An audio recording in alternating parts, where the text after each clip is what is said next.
जो हमारे बॉडी को बैलेंस में कर देता है। तो जैसे हमारे घर में स्टेबलाइजर है तो क्या है, पूरे घर के यानी कि लाइन को बैलेंस में कर देता है, और अगर घट जाता है तो बढ़ाने का भी काम कर लेता है। उसी तरह से ये जीएल हमारे बॉडी को बैलेंसर के रूप में काम कर लेता है, और बढ़ गया तो घटा लेने का है, और घट गया तो बढ़ा लेता है। तो समझिए कि ये गैनोडर्मा का जीएल हमारे बॉडी में कैसे काम करता है। दर्द को कंट्रोल करता है, ब्रेन को ताकत एनर्जी देता है जैसे ऑर्गेनिक जर्मेनियम देता है, हार्ट को नेचुरल ऑक्सीजन देता है, और ब्लड सर्कुलेशन को बढ़ाने में मदद करता है, और प्रेशर यानी बीपी को कंट्रोल में रखता है, डायबिटीज को भी कंट्रोल में रखता है। और यहाँ पे क्या है, आरजी। आरजी का क्या काम है, तो देखिए आरजी का काम है डिटॉक्सिफिकेशन, यानी डिटॉक्सिफिकेशन यानी बॉडी के अंदर से जितना भी विषाक्त पदार्थ पड़ा हुआ है, जमा हुआ है, उसको टॉक्सिफिकेशन यानी कि कचरे को सफाई करने का काम करता है। एकक कोशिका से कचरे को बाहर निकालने में मदद करता है। तो जो काम वहाँ पे आप सीजर के द्वारा करवाते हैं, वो काम यहाँ कोशिका लेवल से टॉक्सिफिकेशन यानी आरजी के माध्यम से होता है। और अगर ऐसे आरजी को कहा जाए तो हमारे ख्याल से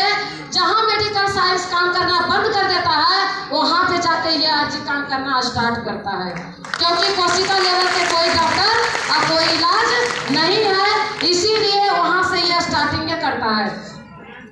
तो ये डिटॉक्सिफिकेशन और बैलेंसर। तो टॉक्सिफिकेशन क्या है, हमारे शरीर में जो कचरा जमा हुआ है, जो हमारे भोजन के माध्यम से गया और जिसकी जरूरत नहीं थी। अच्छा, जो हम अभी खेतों में इतना सारा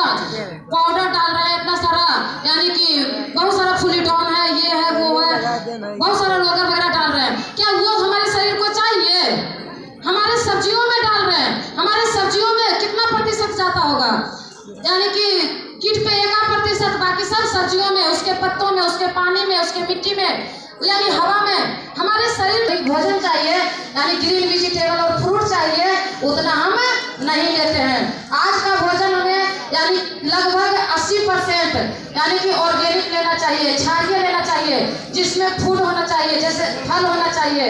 और ज़्यादा होना चाहिए हरी सब्जियां। लेकिन हम ज़्यादा क्या कर लेते हैं, एसिडिक भोजन कर लेते हैं, और हमारी बॉडी में वो एसिडिक जाकर के यानी कि जमा हो जाता है, और वो कहीं कहीं इतना जमा हो जाता है, और बॉडी में इतना बॉडी उसको जमा कर लेता है कि बर्न करना मुश्किल है। और बहुत सारे लोग फास्ट फूड खाते हैं, वो तो और भी ज़्यादा नुकसान करता है, वो तो और भी ज़्यादा बॉडी में स्टोर हो जाता है, और ना जाने कितना बीमारी का रूप ले लेता है, और बहुत सारा यानी कि खर्च भी नहीं होता है, और ज़्यादा स्टोर कर लेता है, और जहाँ तहाँ स्टोर हो जाने के बाद वो कोई बीमारी का रूप ले लेता है, वो कहीं ट्यूमर के रूप ले लेता है, कहीं लीवर में यानी कि